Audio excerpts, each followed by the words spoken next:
Hello, everybody. Do you know what, Kate? Hello. I managed to do that. If it looks like the desk is shaking, it's because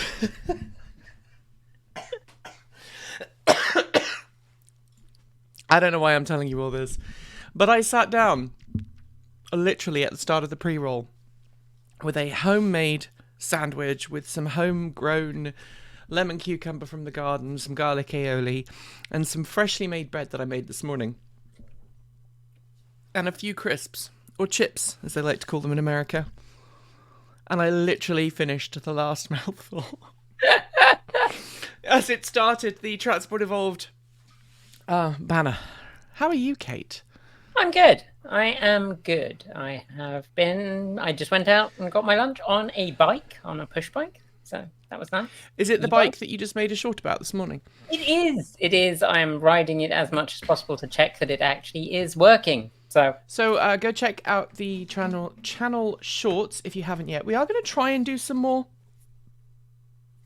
There's been there was quite a healthy discussion in our Discord chat room about whether we should make more shorts and whether if we made more shorts, more people would watch our content. And the way that shorts are monetized means that it doesn't make an effective financial use of our time and skills to do a whole lot of shorts. But basically, if we have the opportunity to make a short, we'll do one. We'll see what's going on. I mean, there's all kinds of shorts to be made. For example, I have a short that I need to make when I get around to updating the pedal for my comma pedal that was made for the Bolt. I've got to do a firmware upgrade for that if I want to use, drum roll, Sunny Pilot has come to the Chevrolet Bolt. At least it's on its way. Yes. Anyway, thank you to everybody who saw us in Vancouver and Everything Electric. That's why we're making this video, just to let you know that we're alive, we're back. There's going to be some content. You might be able to tell from the noises I'm making that I unfortunately picked up a cold. It is not COVID, it is not RSV, and it is not the flu. At least according to the 5 tests that I took between starting to feel unwell on Wednesday and Saturday afternoon, at which point I'm like, I am full-blown sniffing, coughing. If I am not contagious at this point with any of those 3, then something is clearly wrong. And I was testing negative for all of them. So, I just have the common cold, Kate. Yes, quite possibly.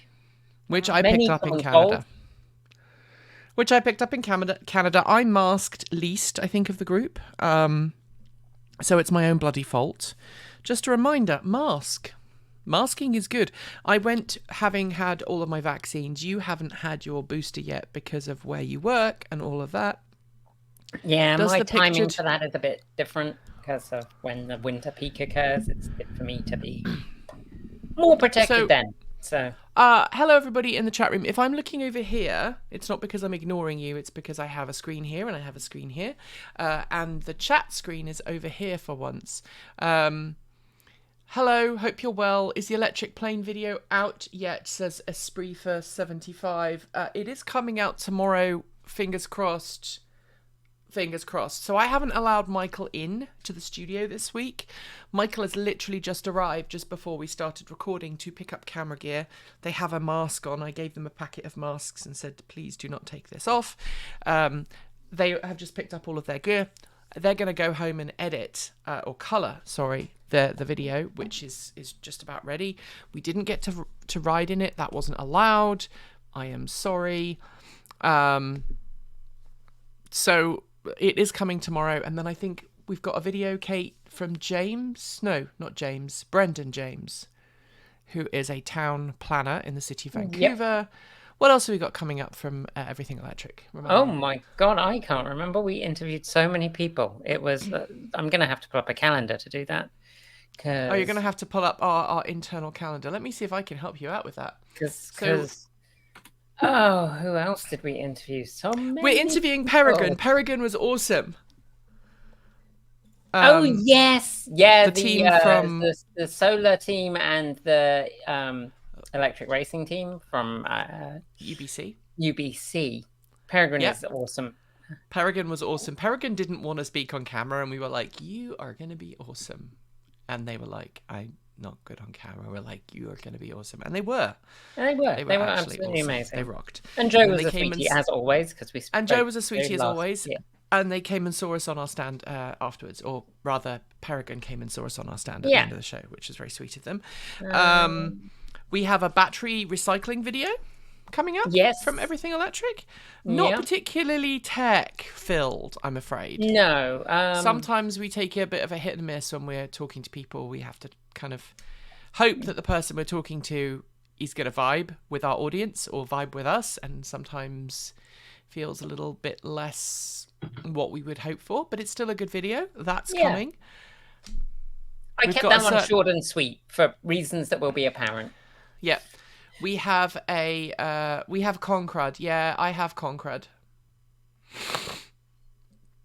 Sorry, I didn't mean to do that but that was just appropriate. That was a great demonstration. Concrud. Yes. Yeah. I'm not saying anything until we're at least a week out from getting back, and then I'll make a decision about whether I caught anything. The COVID shot is something I've had. I've had the COVID shot and the flu shot. But I'm on the back end of the cold, and unfortunately my beloved is downstairs feeling like poop.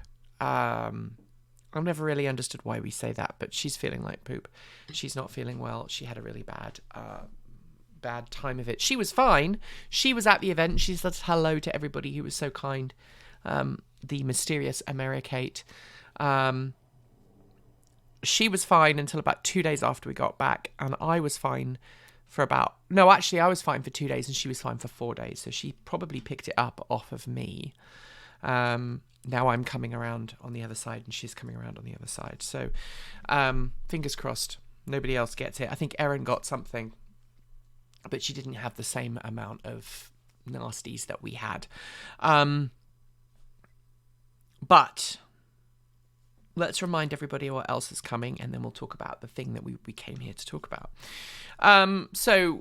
Also coming is a company called RVE, who does multi-family smart charging. It's really smart, really clever. So traditionally, if you wanted smart charging in a home or a multi-family dwelling, you've had to make the charger smart, and they've developed a way of making it easier for building managers to install infrastructure to make it possible. So that's pretty cool. What else have we got coming, Kate?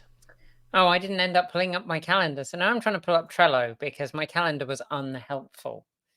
Apparently it is just me, so you're gonna have to wait a second while I find out what we've got coming up, because I thought maybe you didn't want to hear me coughing and hacking and blowing my nose. maybe I don't. I don't know who it was. I can't remember who it was, but I thought I was masking my cold really well when we did 10 on Friday. That's the start of me feeling really rough, and a couple of you picked up that I had a cold. I was very impressed. I was very impressed. We have the Cumsons ATV racing team. Yes, who are that yet? Cumsons. Yeah, they were absolutely amazing. So it's the three kids. Their dad is the engineer and the builder of all of the stuff, and that is fantastic. Oh, Dahlia's just joined our Patreon. Hi, Dahlia. Hi, Darla. Darla, my brain is broken today, Darla. Please forgive me. I hope that you are doing okay, Darla. Go and support Darla. He is the guy who is making all the EV stuff for Nissan Leafs awesome. He is. So go support Very him. cool. Sorry, I just moved the toilet roll out of shot. I think. Everything is fine here. We're all fine. I'm starting to use Home Assistant. I'm trying to use Home Assistant to make smart charging real smart instead of semi-smart you get today. Stefan, I would love to know how you're getting on with that. I am just about to do open. I'm going to use the open charge.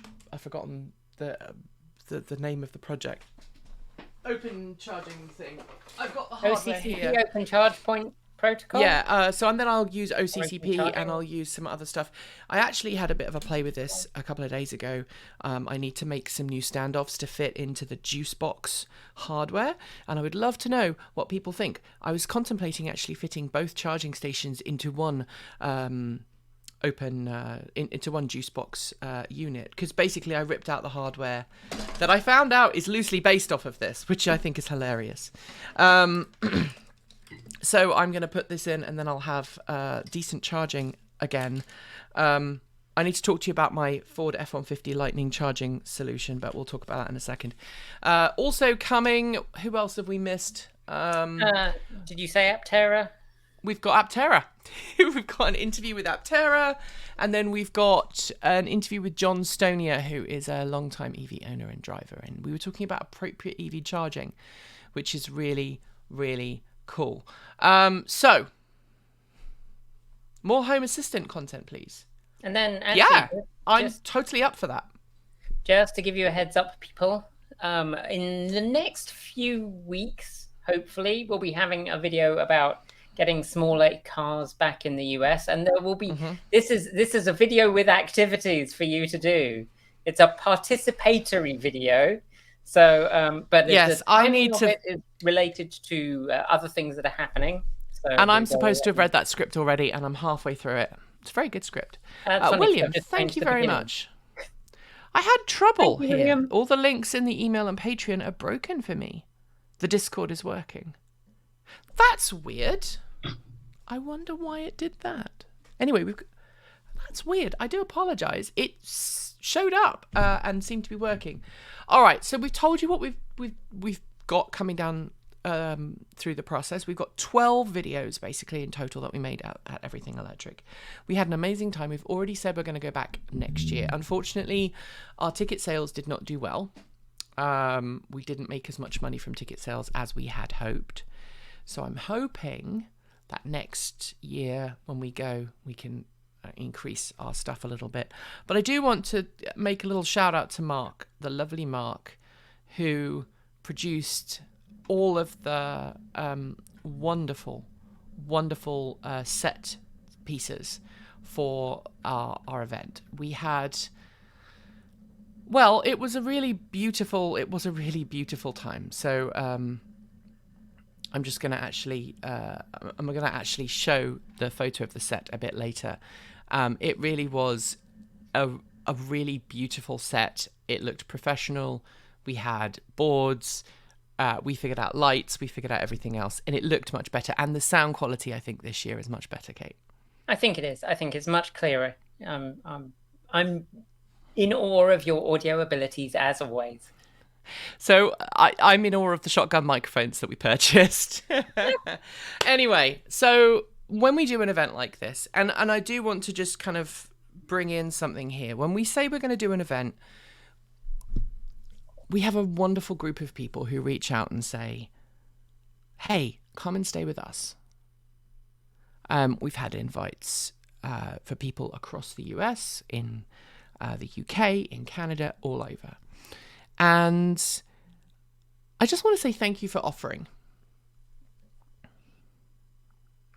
I'm trying to find the right words, Kate, and I'm not doing very well. But we generally say, thank you, that's really kind, and then find alternative accommodations. And it's not because we are wanting to snub people or we are not grateful for people's kind offer, but we have had increased levels of problems in the last couple of years with folk who are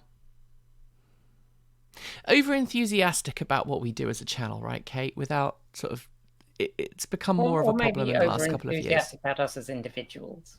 As individuals. Bit of both.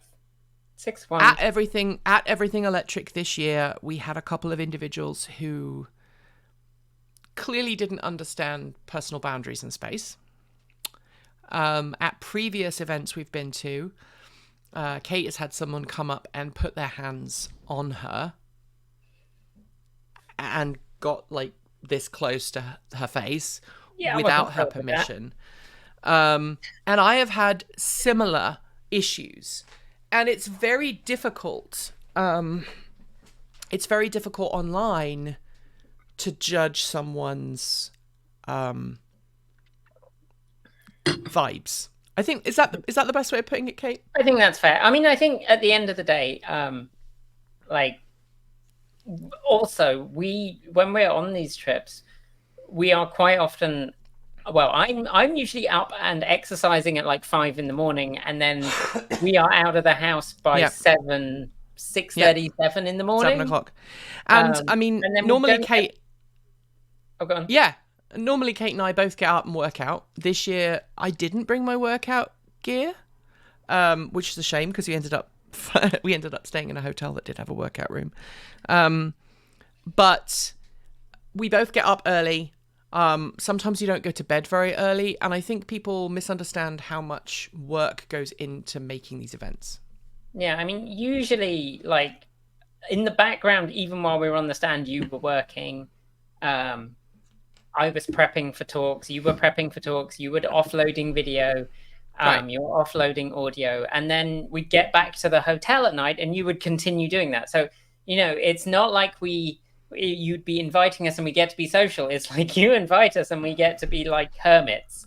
And yeah, it doesn't feel appropriate anyway. So it's not appropriate anyway because it's that parasocial relationship problem, right? Yeah. You see us every day or every week or however frequently you watch the channel. Maybe you watch us once a month. I don't know. You don't know us very well unless it is a mutual thing. Parasocial interaction is a thing, says Darla, and Darla knows. Darla is a fellow content creator who understands this very well. It is very difficult to figure out if someone is an ex-murderer or if they're just very eager to be wonderful and kind. And sometimes we do meet people who are very eager to be wonderful and kind. But whenever I'm traveling on my own, I definitely do not stay in someone's home I don't know personally. Mm-hmm.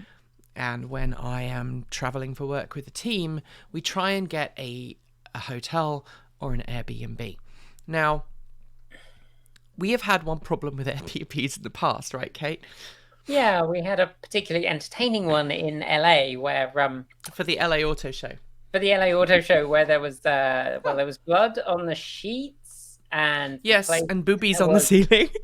And there was nipples on the ceiling, holes in the wall, and my main memory is that there was like one roll of toilet paper between the two bathrooms for the entire team, and we were like, "Well, this place is filthy, and there's no toilet paper." And then someone burst through the door within about 5 minutes of us arriving, going, "I've got the toilet. Literally, here's the toilet paper."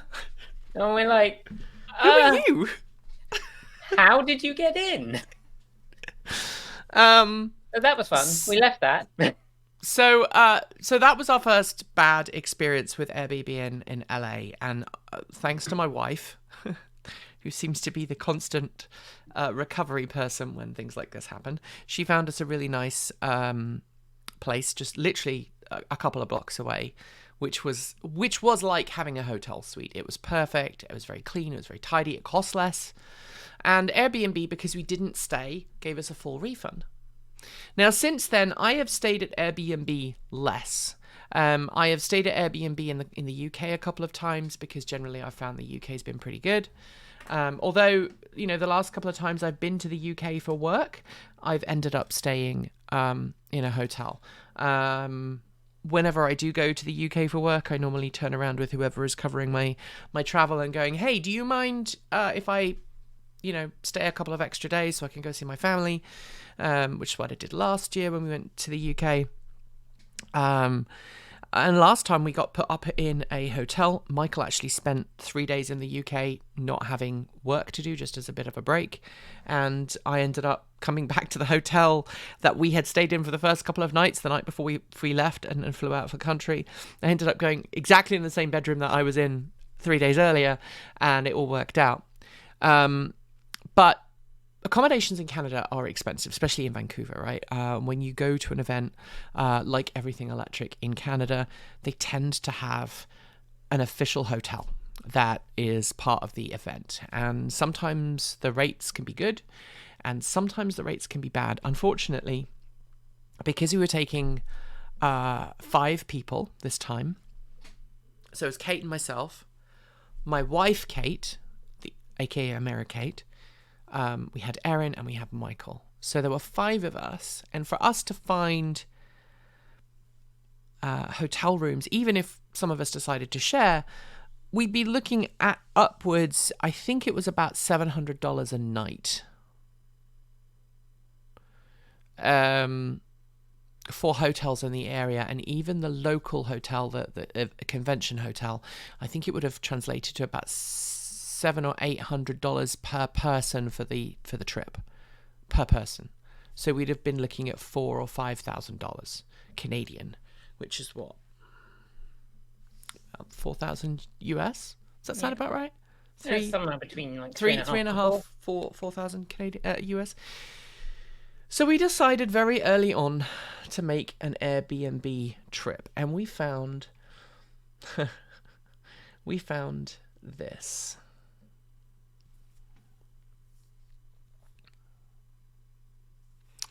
Super deluxe house with 5 room. Now, bear in mind, I'm actually casting this from my laptop because for some reason my laptop is now the only computer that will allow me to log into Airbnb. Airbnb have screwed up my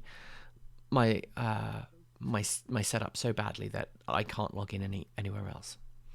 So this is the Airbnb that we stayed in. Allegedly. I mean, I can see the relationship between it and the house that we stayed in. I've just realised that the living room area is completely reorganised. It is. The furniture's different. Yep. So there was that. So I've just realised my mouse has vanished. When we looked at it, we were like, well, this is obviously a house that hasn't been updated in a while. It's clearly like an older McMansion, but it looks clean, and it at the time I think it had a superhost, because we pretty much only look at superhosts. Right, and again, look, I mean, this also made us go, okay, we can do this, right? You look at that picture there. There's what do we have? We have putting a superlative like that in the title is like calling yourself an alpha in your social media. Yeah, we've learned. So there's one car hiding over here, which was there when we were there, this car over here. But there's a Tesla on the driveway. We're like, okay, this is cool. This looks good. Right, bathroom? Yeah, I mean, it looks fine. It looks older, but it looks fine. Was that your Jack and Jill bathroom? That was the Jack I think that was my Jack and Jill, which was well, we'll come to that. All right. So, you know, this looks like a pretty good house. So, experienced host, self-check-in, park for free. I just noticed it says this newly built Richmond home. Yeah, it's one of the things. I'll come to that. Okay. Do you want me to do this? Should we have a bit of fun? Are you going to read it in the appropriate Should I? style? Well, Should I do that? Would you like to do that? Yes, dear. Okay, right, okay. This newly built Richmond home is located near all major attractions and is easy to get to Richmond transit system. Easy to get to shopping malls, yet is located in a quiet neighbourhood. With 5 rooms, 2 living rooms, this house has the capacity to house a party of 10 comfortably. You will be able to enjoy the great outdoors, or if you prefer, a great shopping experience. Distance to airport within 10 mins. Downtown 25 mins. Metrotown, writhing 30-minute drive. This newly built Richmond home is located near all major attractions and is easy to get to Richmond transit system. I think you might be repeating yourself there, sweetie. Well, no, it says the space. I'm just going to repeat exactly what the list says. Okay. Easy to get to shopping malls, yet is located in a quiet neighbourhood. With 5 rooms, 2 living rooms, this house has the capacity to house a party of 10 comfortably. You will be able to enjoy the great outdoors, or if you prefer, a great shopping experience. Distance to airport within 10 mins. Downtown 25 mins. Metro town writhing 3 min drive. Guest access. Guesses can access all areas at the main house, including usage of kitchen, living room, Wi-Fi, and TVs. Other thing to note, no pet, no smoking, cigarette or any kind, no loud music or part after 10 p.m. Right? Yeah. God, that was... Someone said, ha, Sona voice, love it. Somebody's clearly never met Queenie Octavia Christina Deerhart before. I should have done part of it as Chimmy. That would have made it even better. Yeah, you should have done the second reading of the paragraph. All right, so bear in mind that the original... Sorry, I just wanted to make sure I didn't put the map up there. The original reviews were pretty good. My most recent review is not there. Because I was really honest. So well, it looks quite close to the one from Harry, to be honest. Yes, the closet on the master suite was locked, so there was nowhere to hang clothes. The landing had old furniture stacked up. One of the downstairs rooms was locked and inaccessible. Bathrooms had black mold all around the edges of the showers and baths. The sofa in the back room was broken, so we had to put it against the wall to avoid falling backwards. The electric stopped working in 2 of the bedrooms. The owner's nephew couldn't get access to the fuse panel in the garage, so we had no power for 4 days. This sounds familiar. It sounds eerily familiar. This house is not licensed by the City BC as an Airbnb. Surprised that Airbnb allows it to be listed. So, do you get the issue here? All right, so somebody has said, does Mrs. Bouquet live nearby? So Queenie is like a furry hyacinth bucket, but she's also based on interactions that I have had in the UK with lords and ladies. It's basically a performance critique of the class system. She's completely incompetent. She's very sweet, but she's a complete car crash. So yes, there is a little bit of her there. So should we do the messages? We can do the messages. So they've now given us a refund, right? Some of a refund. Have they given us the rest yet? No. So the last one was... So I'm trying to make sure I don't have any information here. So the last thing that we have from Airbnb is that they claim, after originally promising us that we would get about $1,600 of our refund back. Now bear in mind, we paid $2,500 US for this. Not Canadian, US. Which is a lot of money. We paid that on our Amex, mercifully. We do have a company Amex, which I'm using more and more and more as I'm learning. And I had paid that Amex off. Now we booked this in May, right? So we booked this a long time ago. And we reached out to Airbnb the first night. Do you want to explain, Kate? Because I'm going to find the pictures while you explain what happened when we arrived.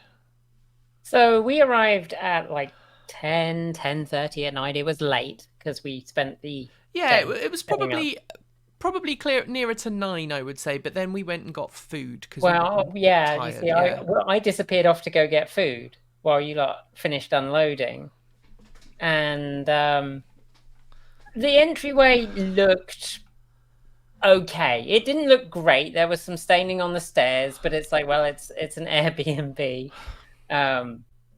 People probably don't take their shoes off. That's fine. Well, it's not fine, but it's fine.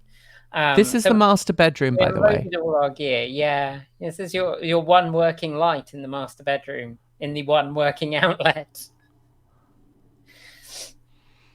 And then it sort of like, as we were wandering around, it became apparent that the house was kind of dirty, but not. The main rooms were sort of just a little bit grim, but they weren't appalling. And then slowly you start to realize, like, there's damp everywhere, there's dirt everywhere, there's mold in all but one of the bathrooms, which was mine. And the cutlery, the crockery, everything is grubby. Yeah, this was clean cutlery. The place is just full of like badly done patches that aren't even vaguely the same color. And then like we rounded a corner upstairs and there's just this is actually the picture. It's just like this pile of trash and a board holding it up. You're like, that's not okay. And actually there's a mattress in there, which would have been useful because there was no mattress on my bed. It was there's actually 2 mattresses in there, I think. Yeah, possibly. Yeah, I mean, it was just grim. Oh, the kitchen within the kitchen. Yeah, so off the main kitchen, there's like a board halfway across a door to try and stop you going in there, but inside is just trash.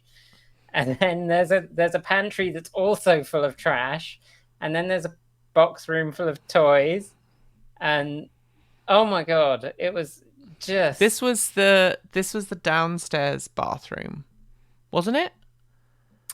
I think that was downstairs bathroom. Yeah. Yeah. So and I want to be clear here. We chose this house because we're like 5 bedrooms, great. It's a long way away from downtown Vancouver. It was out in Richmond. We were like, okay, this makes a lot of sense that it's a little bit cheaper because it's further out. And we'd looked at other Airbnbs in the area and it was a similar kind of price per night based on how many people you could fit in.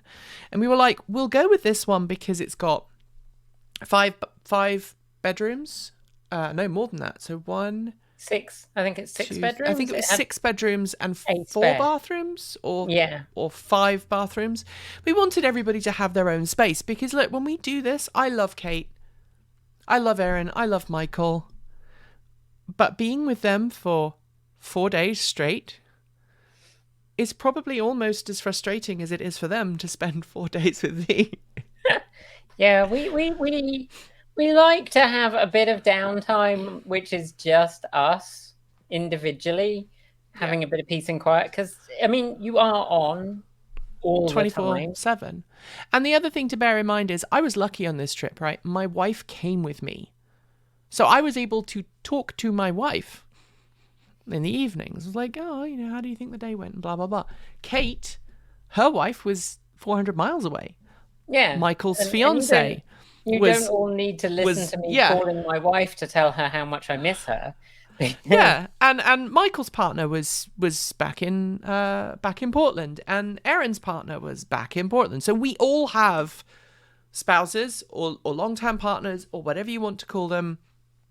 We've all been with our respective other halves for a long time, and we miss them when we are traveling for work. So giving them space to go, hey honey, I miss you, how was your day, how are the pets, you know, how's your mum, all that kind of stuff is essential when we're doing this kind of trip. So that's why we chose this particular place. Kitchen, this was the state of the refrigerator. Yeah. The main refrigerator that we could actually get to. It was grim. That was my bathroom. Like, that was I actually, to be fair, I had me and Erin had the Jack and Jill bathroom that was moderately clean and functional. But Erin had the best bedroom because Erin's bedroom, like if we had a little tick card of all of the things that Erin's bedroom had, it had all of the things. So Erin had a functional bed, functional lights, and a functional bathroom. You had functional She could also open the door to her bedroom. I could not. Mine slammed into a piece of furniture that they put behind the bedroom door. But yes, so I had no bed and only one working light, and that was the bedside light. It wasn't one of the overheads that worked. Right. And Yeah, I slept on the floor on my yoga mat. I've never been so glad that I take a mat to do Yeah. exercise on as Yep. I was that night. Now, I normally, like I say, I normally take a yoga mat in my workout gear, and I didn't this time, and I regret it. On that note, my wife and I kind of looked at each other, and I'm a super taster, right? And the bed in the room that we had chosen smelt like a teenage boy. And there was, trash under the bed. And I looked at my wife and I said, Kate, honey, I'm not sleeping. I'm not putting my pajamas on. It's 11:30 at night at this point. We've been fighting with Airbnb to try and get this solved. Well, we need to say about the translation service, because that we have not. Oh, right. The owner of the Airbnb didn't speak English, I don't think, as his primary language. He never actually spoke to us. It was always via text message. Please excuse me. And he said he would send us messages in poor pidgin English that I later discovered were written through a translation service, like through a Google Translate or something. And after a while, we started getting messages in, I believe it was Mandarin, but I don't speak Chinese, directly from him, which of course we could not understand. So anyway, after we arrived, I was very, very tired, and I was in a very dangerous place.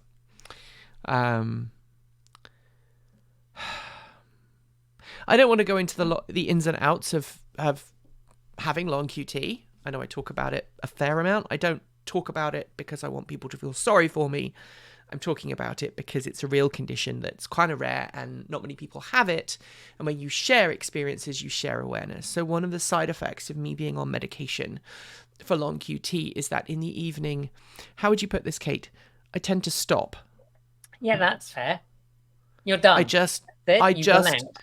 Most people have a lovely gradual ramp down where they start to feel a bit tired, and then they start to feel a little bit more tired.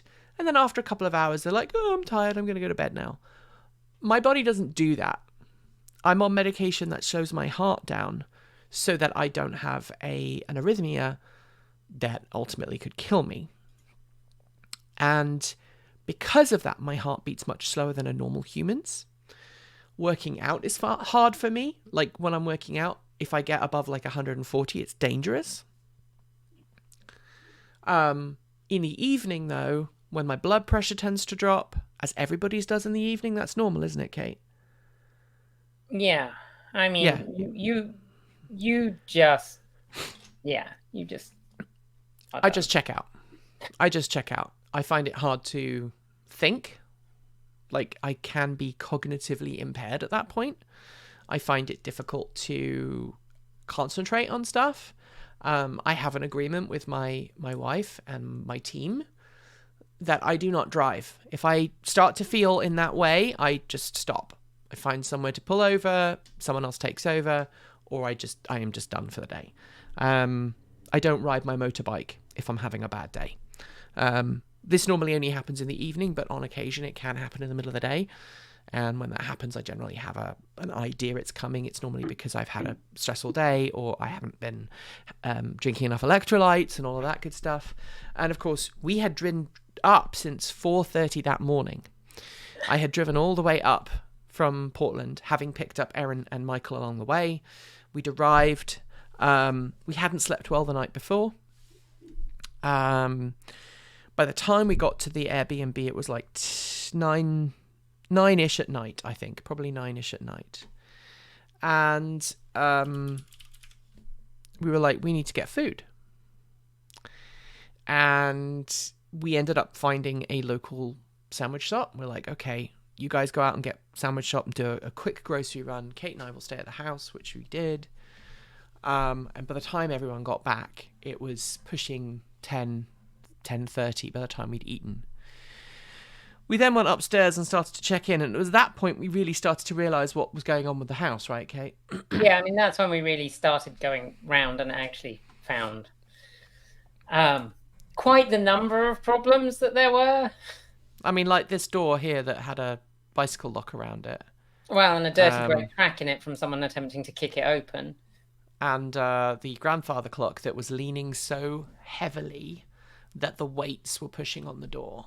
Yeah, kind of propped with that plastic chair, which was unnerving. And cobwebs. Many cobwebs. I'm not against spiders, but it just kind of reiterated that this house was filthy. I do like spiders. This was a different area that was completely like... Right, and it's a shame because the house itself had character, right? The house itself had vibes of a house that at one point had been a lovely place, right?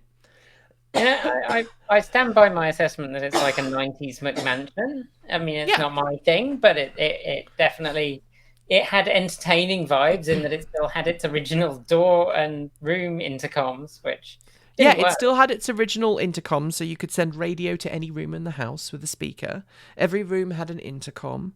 It had 2 stairs, so it had the main stairway and then it had the servant stairway. I don't even know if that was a thing in the 90s. The back stairs down to the kitchen, the scullery. And I suspect that kitchen off the kitchen was originally a scullery that had been turned into another kitchen for some reason.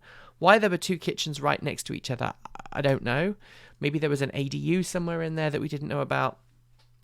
That's not really very important. So I've gone back to this image here. So when we went into the bedroom, the master bedroom, this was the only light that actually worked in our master bedroom. It is filthy. There's dust. I have a photo somewhere, but you can see right here, there's dust on this light.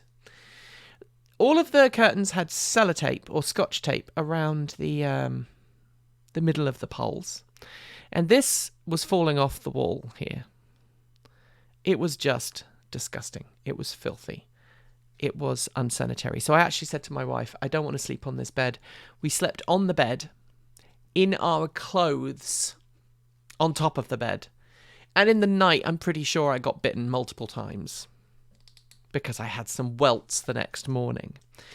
So on Friday morning when we got up, which was supposed to be the first day of the show, Erin and Kate had a shower. I think Michael had managed to have a shower the night before, and I went to have a shower and realised that the bathroom was so filthy, I couldn't use it. There was mould literally everywhere in the master bathroom. And it was dangerous to your health, to the point that I went to find another bathroom, which didn't have a functioning light. And when I turned the shower on, didn't have running water. Please excuse me, someone's just turned up on my driveway. Would you pick up the rest of this story? Yeah, I mean, so Nikki didn't get to have a shower that day. She got to have a flannel wash. Me and Erin got a shower, and as we said, our DP had showered the night before. So at that point, we were like, we are leaving. We are never coming back to this house. Well, we decided on the Thursday night that we weren't going to leave. But then we went down to have breakfast because it has a quote unquote full kitchen. And having managed to discover that there was no hot water in the kitchen sink to wash the bowls that were filthy, I then boiled a kettle of water to wash the bowls so that we could have the cereal we brought with us. And then found that we couldn't have coffee because while they supplied a coffee maker, it didn't come with coffee filters, and it was disgusting and dirty and filthy. So we had our cereal packed up and left. And if you see videos from day one of me, and there are now multiple videos of me on day one, I was wearing that kind of green shirt with the waistcoat.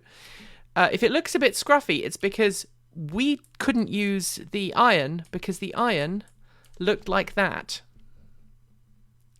Yeah. So then what we did at this point, mold, everything is filthy. I just checked. That was a delivery driver. Yeah, and just the way we had contacted Airbnb, not just the person. We'd contacted Airbnb so before. After we had eaten that Thursday evening, I went upstairs should I just admit that I was crying? I was really you were very stressed. upset. You were feeling You were taking I a lot had of let the blame whole for team something that is down. not your Yes. fault. Yes, I was believing that it was my fault, which I tend to do. I spoke to Airbnb, right? And see if I can find the original. All right, so here's the original. See, I want to make sure that I don't let stuff out that shouldn't be let out, because we're in litigation at this point. At least I think we are. All right, so this is the original message. Okay, this place isn't clean. We talked. Safety issue. All right, so we actually got I initiated the conversation actually a little bit earlier than we said. It was about 9:50 by the time we'd finished eating. So 9:50, 10 o'clock, right? I reached out to them, said this is filthy. We're not talking. They said, hey, we want to make sure that you talk to us and all of that stuff. We have taken photographs. We're just readying to upload. We sent them photographs, right? These are all the photographs they sent. And then it says, it's nearly 11 p.m. We are in tears, so going to try and get some sleep. We'll be leaving very early in the morning. Please give us a full refund minus one night. You are sharing your private email. Oh, shit. Sorry. That's not a good thing. But anyway, sharing your phone number. Yes, I'm gonna change that now. Anybody tries to use either of them, they will get my wrath and will be reported. So we said, hey, this is not okay. They then said, actually, that wasn't my phone number. That was my burner phone. Thank God. Oh, there you go. But we got a really nasty experience that happened as a consequence of that, and we basically said, hey, please make sure that you don't let this person get away with it. We want to sort this out. Now, on the Thursday night, the person I spoke to pressurized me into staying the first night. He said, oh, well, there's nothing we can do. You should stay the first night. Do you want to leave in the morning? Well, and honestly, I was knackered. I was like, I am just done. I want to lie down and go to sleep. It's been a long day. Yeah. So we said, this is a thing, right? That needs to be done. Like if we'd have gone in and realized immediately, then it would have been different. But like we'd unpacked a whole bunch of stuff, right? And it was just like, I just want to, like, I'll leave in the morning. I just want to be done. So the next day, Airbnb said they tried to call us, right? And I had said to them, you can't call me because I'm going to be at a trade show. I'm going to be filming. I'm going to be on set. So they said, your refund has already been processed. Your host provided a refund of $1,174.09. And since your host was not able to provide the full refund, Airbnb gave you $200. You'll get $1,374. And I'm like, hey, that's not what we agreed, because originally they said we'd get more than that. Originally they said we'd get... I think we agreed on 3 nights that they would refund the 3 nights. 3 nights plus 30% of the original. Yeah. 3 nights refund plus 30% for the affected night plus the prorated tax and cleaning, right? Which was hilarious. The cleaning fee on that was over a couple of $100. Yeah. And I kind of begrudgingly went, okay, yeah, you can give us that. Well, then what happened was I got messages about a change in my reservation. Somebody requested a change in our reservation. Now, Airbnb seems to have done it from their side, but they claim that we did it and that we changed our reservation so that we'd stay for 2 nights and then leave.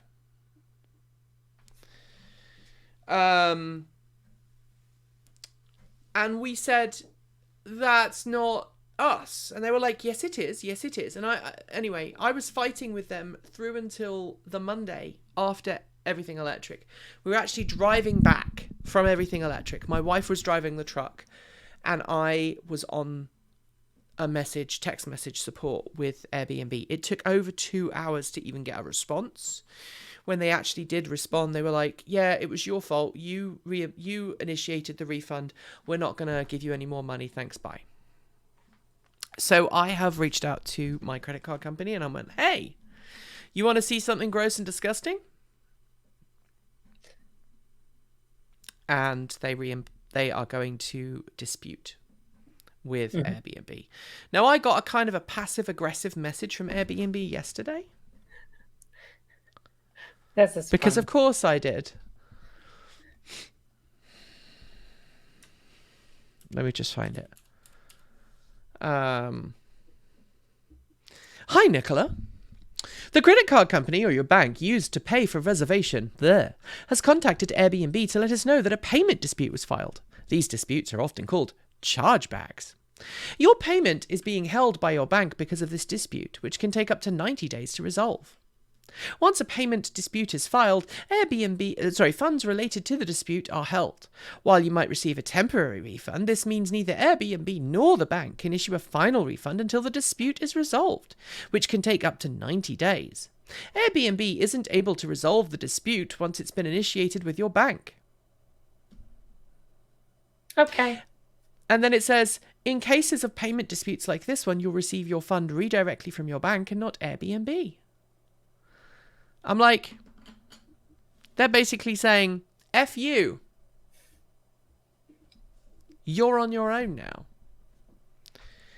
So, Canadian fam, if you're watching, if you are in Richmond and you would like to help us report this address and get them in trouble, both Airbnb and also this person, please get in touch. show@transportevolved.com. It is... Yeah. Everything that Driven by the Sun said. Do not give up on fighting Airbnb. Yeah. I'm so sorry you guys have to put up with such nonsense. We've actually had some people reach out and claim that we're doing this for drama, for hype. And I wish it were the case. So where are we at right now? They can go stay there. If they think this is just drama and hype, please feel free to go stay there. Do enjoy your stay, and if you could catalogue whatever insects you find infesting your stuff afterwards, that would be great. Yeah, I mean, it really was that bad. So Friday, if you saw me on Friday at Everything Electric, I looked disheveled because I hadn't had a shower. I put my makeup on at the event, I seem to recall. I said I'm not putting my makeup gear. I didn't want to use the water or the sponges in that house. So I was like, I'm just going to go to Airbnb. I'm just going to go to the restroom inside the event, and I put my makeup on there. Friday was an absolute nightmare of a day for me. And then during the day, right? We were just kind of recovering on Friday. Now, on Thursday evening, before I could actually get any kind of sleep, which I got very little of, because Thursday night I didn't sleep, because things kept trying to bite me. On Thursday night, I found a hotel even further away that we stayed at. And I would love to tell you the very Canadian thing that happened to me when I checked in and asked if there are any EV charging stations nearby, but I'm not going to do that because I just realized if I say that thing, someone will figure out where we stayed. Yeah, and we're staying there next year. And we've already booked for next year, so I'm not going to do that. But it cost us about $2,000 it cost us about $2,000 for the replacement hotel. So right now, our accommodation is $2,000 out. Sorry, about $1,000 out of pocket. It's actually 990 something that we're still owed by Airbnb. But luckily, the hotel we stayed at, which is only $2,000, and we had to share rooms. They had king suites. For those who don't know, a king suite is a room with a king bed in one room, and then it has a separate room with like a couch and a sofa. It's a couch sofa bed thing, and it's got a little kitchenette. That sofa bed has a mattress. It's amazing. And the sofa bed had a mattress, and I felt really terrible about asking the team to do this, but it was our only choice at that point because we were already in Canada, and short of us sleeping in the truck and Kate's car, this was the only option available to us that I could actually afford. I have since decided I might have to sell my bike, my Vectrix, because I'm not sure I'm ever going to be able to raise the money to fix it because of this particular nightmare of a situation, but that's a different thing. A lot of the money that we were hoping to raise from Everything Electric was supposed to go towards putting the bike back on the road and making videos about it, but until we make up that difference, it's not going to happen. Because we ended up staying at a hotel instead of an Airbnb, we ended up eating out more than we'd planned. We had to throw a lot of food that we purchased out. I say a lot. It was like 2 or 3 days worth of food, right? Yeah. Milk, kefir. Yeah. But some when we got to some fruit, you can't bring that across the border. Yeah. When we went into the hotel, we ended up getting 2 king suites. So my wife and I had one of the king bedrooms, and Michael very graciously offered to sleep on the sofa bed in our room. So we had our own bedroom, and then Michael basically slept in the open living room space. Because of how those suites were set up, we could both access bathrooms without having to go through the other area particularly badly. And then you did the same thing with Erin, didn't you? One of you had the bedroom and one of you had the sofa bed. I slept on the sofa bed because I get up at a ridiculous o'clock in the morning to do exercises. So I feel it's nicer if I can just slip out of the room rather than having to walk through the bedroom area and potentially wake Erin up. Mm-hmm. And, and they were nice, clean bedrooms. We had a maid come every day and give us clean stuff. I wasn't expecting that. They came and did the bed and the sheets, and I was like, I would have known you were coming. I would have tidied up a bit. Yeah. Kind of dashed out in the morning and didn't worry. All's well that ends well. We also saw on our way to that place some great B-roll footage, which we've now filmed and we're going to use in the future. Again, not going to say where. But at the end of the day, actually that hotel was pretty damn good. And they had breakfast in the morning, which was a bit naff, but it's always naff because it was a 2-3 star hotel. But let me tell you, 2-3 star hotel, think like budget hotel suite thing. There's only a few choices, but they had a decent breakfast. They didn't have EV charging, but we were good. We were able to charge at the convention center. So, realistically, I needed to charge once on this trip, and I did it. Yeah, I charged a couple of times because obviously we had further to travel, and we were towing a trailer, and we had more people on board. But the whole experience was. We have now sworn off Airbnb as a company. It's time for a 5th wheel to the lightning with 2 bedrooms. Yeah. We are at that point. And the problem with that sort of thing is, where do you stay? Because a lot of these events are in the middle of cities. And so it's a bit of a pain in the arse to find somewhere to put a camper van that you're allowed to stay and have power and be able to empty the toilet. And, I like having a shower in the mornings. That's just and the other thing to bear in mind, a camper for 5 people, again, we would be on top of each other. We've talked about this before. I mean, We've talked about this. There's near me. There's a pop-up 1960s camper that I've wanted to get for years, and I have to finish the house before I'm allowed to get another project. Right. So, which is one reason why Rebecca has not progressed. Yeah, Rebecca hasn't progressed because, well, one was like surgery and not being allowed to lift anything. But the other is I really want to finish the house. I'm sorry. I live in it and I want it done. Yeah. I want a job off my plate. And for those who don't know, we had a water leak. And so now I have been set back and have more work to do, not less. Yeah. So, yeah, we had like everybody else on the team has had water problems this year with their house plumbing or something, and I'm just like, didn't you have some last year? I think you had your turn last year. We might have had some fun last year, but I just wanted to let you know what happened to Airbnb. If there is somebody who is a legal expert who works in such areas and is willing to work with us pro bono, please let us know, because we may also consider that as an option. It is just ridiculous, the amount of nonsense that we had to deal with and how we had to deal with it. Yeah, genuinely, my opinion is they should have looked at those photos and gone, oh, sure, here's a full refund and we've removed this person's properties from our listings. That's the response that I would expect on seeing that. Well, but Airbnb has basically tried to gaslight us.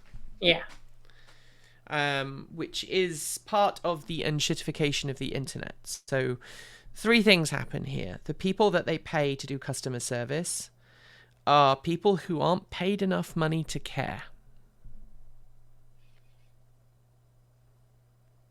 That's about as polite a way I can put it.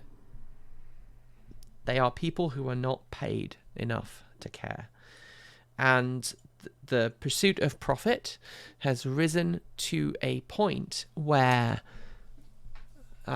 listings are not checked, right? They're clearly not checked.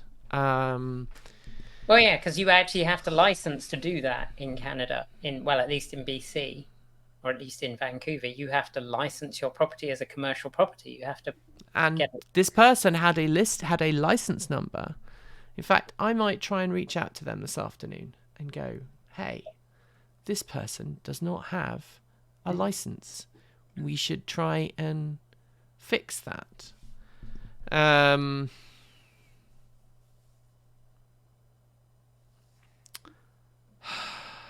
So I don't know. Next time we'll just have a rider. Who was that? Anna? We'll have a rider. We'll say what we want because we're that famous now. Yeah. I'm going to require that there is a packet of licorice all sorts in every room. I'm going to ask for a bag of Maltesers. Okay. But it has to be in a certain packaging, and no mold. Yeah. So, look, I know we haven't done videos like this for a long time. We get a lot of hate when we do these, so I'm expecting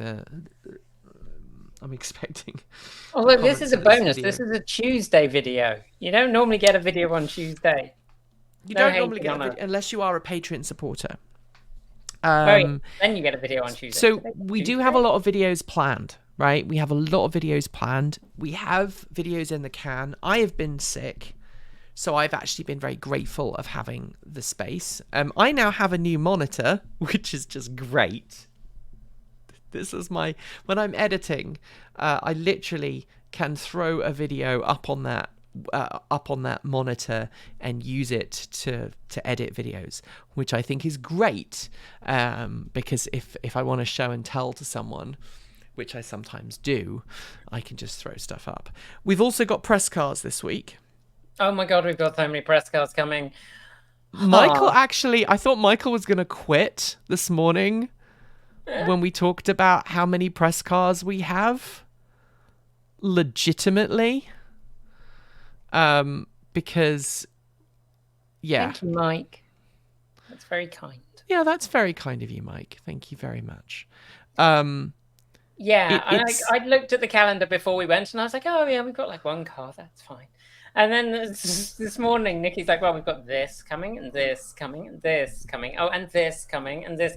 I'm like, oh, yes. but I like resting. There you go. See, this is my This is now my editing window. Isn't it great? All the things. It does mean that I have to kind of move things around a little bit. I'll put Queenie back on there. Thank you. Thank you, a gifted Transport Evolved membership. I don't know who you are gifting a Transport Evolved membership to. I don't know how that works. It's not ergonomic. It's just for, like, if I want to show... Oh. What? Thank you. That's very sweet, then. Yes, that's very sweet. That's very sweet. So if you have more opportunity, I'd love to hear more about the Ioniq 5 2025. So how much of this do we want to go into? So a lot of people have been asking why we haven't been reviewing certain cars. We should talk about the car, you know what. I've used that phrase before on the channel. I'm not going to use it now because if you've heard it before, then you'll know what it is and you'll think, oh, it's really funny. But given the news that is in the public today, I'm not going to use that phrase because everything that's been going on with Sean Coombs is... Yeah, let's not. Let's just not. I do want to warn you, though, if you are somebody who is an abuse survivor, as I am, might want to stay away from the news cycle today. Let's just leave it at that. Anyway, people who turn up at your house with cars and ask you to go and take the car away and do things that that they can get access to. And there are, in the Pacific Northwest, two fleet services that operate. Now, in the UK, it used to be that car companies would work directly with journalists because the UK is pretty small. In North America, most automakers, not all, so some like Rivian do work independently, and I'm working with Rivian to try and get a date for a Rivian that we need to do. And so there are these two companies whose job it is to manage and maintain and arrange press loans for various automakers. There's one company in the Pacific Northwest who is really, really good. We love them. Like, when we had the Fiat 500e on loan, we were going to film a review and we were going to go do roller shots, chase shots, whatever you want to call them. We got halfway down the hill from my house and it threw an error. And so I reached out to that person, one of the team at that company, and they were like, yeah, you shouldn't be driving this. Can you make it back home? We'll pick it up tomorrow. And they did. And it's still not been fixed yet because there's only a handful of Fiat dealerships in the greater Pacific Northwest region that can actually work on Fiat 500Es, which in of itself is just ridiculous. Anyway. It's very telling. That car company, that press fleet company, works with about a half of the major automakers. They have the contract for Chevrolet. They do, I think they do the Cadillac ones. They work with GMC. They work with Kia, but not Hyundai. They work with, about half of the major car companies. The other firm that does press loaners works with the rest of the auto industry, the Hyundais and all of that stuff. And the last time we had a car through them was February. Now, if you remember, February was particularly snowy here, and I, unfortunately, wrecked a dear Vital, my first F-150 Lightning. And it was the week that we had an Audi e-tron on loan, an Audi e-tron Q8, I think. And so we were going to go and we were going to review this car, and then I wrecked my truck, and therefore I wasn't able to drive. And it was really snowy, and we said, hey, we're really sorry, we're going to have to reschedule. And they said, sure, we'll reschedule, we'll reach out. And they never did. Ever since then, I've been trying to reach this company. And I don't know if they're ghosting me. They just haven't been responding. Now, I've talked to other automotive journalists in the region, including some fairly well-known people in our sector. I'm not going to name them because that would be unfortunate. But other well-known EV YouTubers who happen to live on the west coast of the US. How about that? And we were at the Volvo launch event and we were airing our frustrations with this company, and other people have had the same issue. So I actually have reached out to Audi. I've reached out to Hyundai directly and gone, hey, your guy in this region, he's not like the press fleet people. They're not responding to press loan requests. We've tried multiple times. You've tried reaching out, haven't you? Yeah, it's been a while, but yeah. And they are blanking us for whatever reason. I don't think it's a personal. I used to think it was personal, but they just do that to everyone. Apparently, they are just very incompetent. And even today, I sent an email to the other fleet operator, and I kind of thought about it twice. I was like, "Hey, do you know what's going on with these other guys? Because I haven't been able to reach them." So we have some cars coming up. We have a very expensive luxury car next week. It's a car that most of you are going to be frustrated that we are reviewing, but we have to review our cars. We have to review the cars we can get access to. And we were very specific. We didn't want to review this car until we had access to its entry-level version. Even as an entry-level car, though, it's still incredibly expensive, but we have one coming. You can probably figure out what it is. It's not a Tesla. We are working with Rivian to get dates in. We also have a couple of GM's vehicles coming, one of which many of you will say is too big and stupid, and the other one hopefully will be a little bit nicer to do. And oh, look, I just got an invite to a launch event. Michael's going to kill me, Kate. Yes, you are going to find yourself murdered. Oh, God. It didn't come to me. Okay, so it is just you. It's happening. Oh my God. Oh no, actually I got an invite too.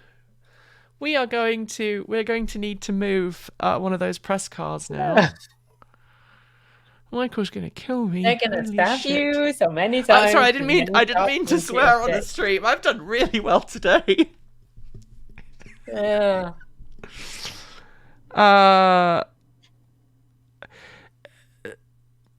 Do you have a Mastodon you could reach out? Who? I don't know. Anyway, we have some cars. We have some cars coming, and we are very happy that is going to happen. So I'm going to have to go and write a thing. Should we give some of these wonderful people some behind the scenes stuff? We can. They deserve it. So my truck is no longer charging from the Ford charge station. It is charging from the span panel that we have, thankfully. We have a span charging station, span drive, which is capable of up to 11 kilowatts. The truck is capable of charging it up to 19. So it's like 2/3, just under, maybe kind of not quite 2/3, just over, just over a half, just less than 2/3 of the power that it's capable of. And so it's charging from that. It failed the day we were going to Canada. So the truck is set up to charge to 85% most days. And I had told the truck, because it had been parked up for about 2 weeks, because we don't use it very often. I told the truck to charge up to 100% the night we were due to leave, the morning that we were due to leave. We went outside and it was still at 85%. And I was like, oh, crap, that means I'm going to have to stop and charge on the route. We did actually have to stop extra and charge because of that. And also because I drove very briskly to our first point. I know you drove very briskly. Because we were delayed leaving because of the truck. But it turns out the Ford Charge Station Pro has an issue. This is the Siemens bit of the unit. So the unit that's actually made by Siemens, it has failed. And if you put your hand on the unit, there is a lot of heat coming from the top of the unit. And I've had a look inside in the past, and I think there are some capacitors and possibly a coil that are not doing what they should be doing anymore. So it's someone has guessed the vehicle that we've got next week. So good job. I'm not going to say who it is, but someone has done it. But this is one for our good friend Darla, if he's still watching.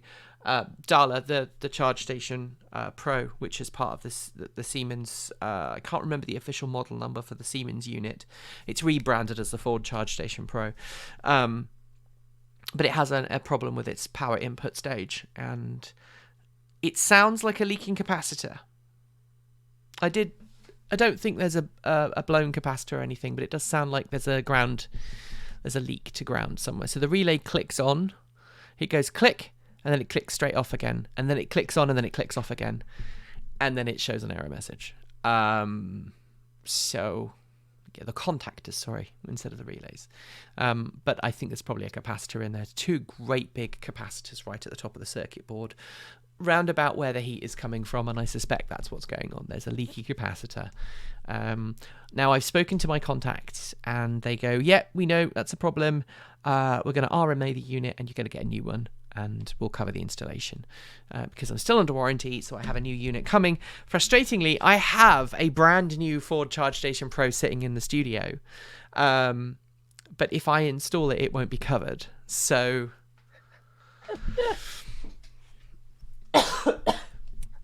But neither that nor the other thing is happening right now. I'm also, as I said, I'm getting very close to installing this Open EVSE hardware. I remember the name of it. The Open EVSE is going to get installed hopefully next week, and then I'll make a video about that and hooking it up to our home assistant setup. I have a very exciting piece of equipment arriving very soon. And we should finish with the bike. The bike? What, my bike? The bike. My bike. Oh, your bike. Okay. Well, before we finish, I just have to say I'm very excited today because as of this very moment, for the first time ever, we have a backup solution at my site for my stuff, which is TE. Not just me ferrying a hard drive down every few months going, hey, put this on the server. So it is 11.3% done. It is a orange pie that is lying to the world and telling everyone that it's an Apple Time Machine backup. And the Mac is going, oh, there's a Time Machine backup. Yeah. So yesterday, for those who don't know, this is what's been going on. Whoops. This is what's been going on with my this is what's been going on with my Vectrix. So I finally got the cover off the Vectrix. Do you like my corrosion gate? Not really. I'll be honest, I'm not a big fan of it. I mean, it proves it's copper, right? It proves it's copper connectors. Yeah. Looks manky. So, yeah, it will come on very briefly, and then it will turn back off again. And I've discovered that one of the reasons it does this is that was completely unrelated. I forgot I'd taken this photo. This is proof that I've now got Sequoia running on my old Xserve 3.1. It worked. It's running Sequoia. A 2009 Xserve is running Sequoia. And I have a 2008 Xserve next to it in the server cabinet that is also running Sequoia because I'm that much of a nerd. You're just Thank you, up. Open Core Packet.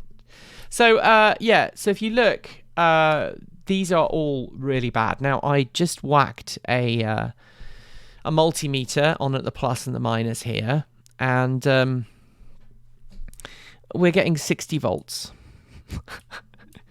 That is not what it should be.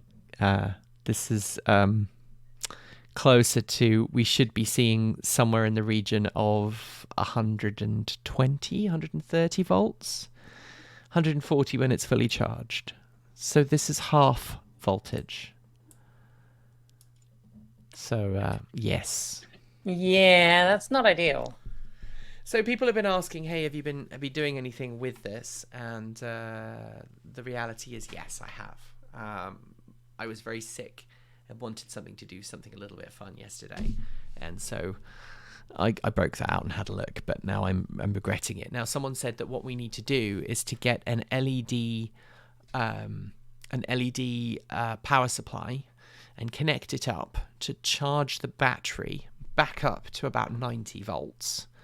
If I can get the battery to 90 volts, then I can plug it in to I can plug the charger in and it should charge.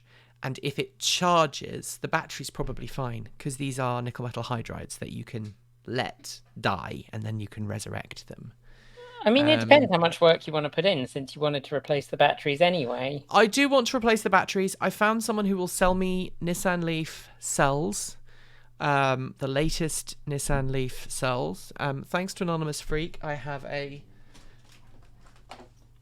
HP laptop that I can run the software on, and I need to remember where I put the power adapter, because they gave me the power adapter separately and now I can't remember where I put it.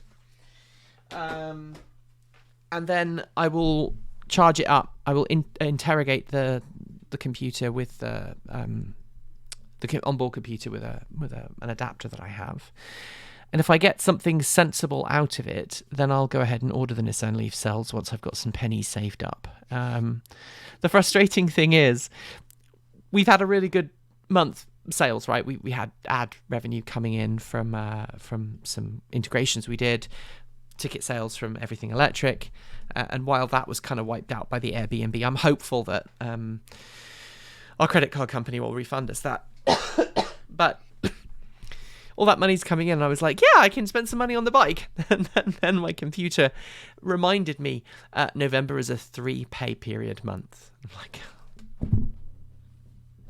so if you want to support the channel and you want us to put the bike back on the road sooner rather than later, please do consider becoming a Patreon supporter. If you go to patreon.com/Transport Evolved and you sign in there, you don't have to pay extra. If you go through the iOS app and you sign up using Apple subscriptions, you will have to pay extra. It's the best way of putting it. Mm-hmm. Just get rid of the app. Just get rid of the app. Just use the web page and go through the app. But c'est la vie. Anyway, thank you very much, everybody. I have a press release to read, and I also have a launch event to respond. They can only offer 1 slot per outlet. So I'm going to see if they'll let me take a press person. Well, we'll see. Anyway, I must go and do that. I want one of those for us to test drive. Just yeah. Nudge them while you're there. Did we say what it was? No. No. I'm glad, because I nearly said the name of it. And I'm like... That's why I'm very explicitly saying one of those. I mean, I would like to test drive one. And I think it would be good. Anyway, thanks everybody for watching. As always, you can find our content every Monday, Wednesday, Friday, Saturday, and Sunday. And keep your eyes peeled for this coming tomorrow. As always, keep evolving.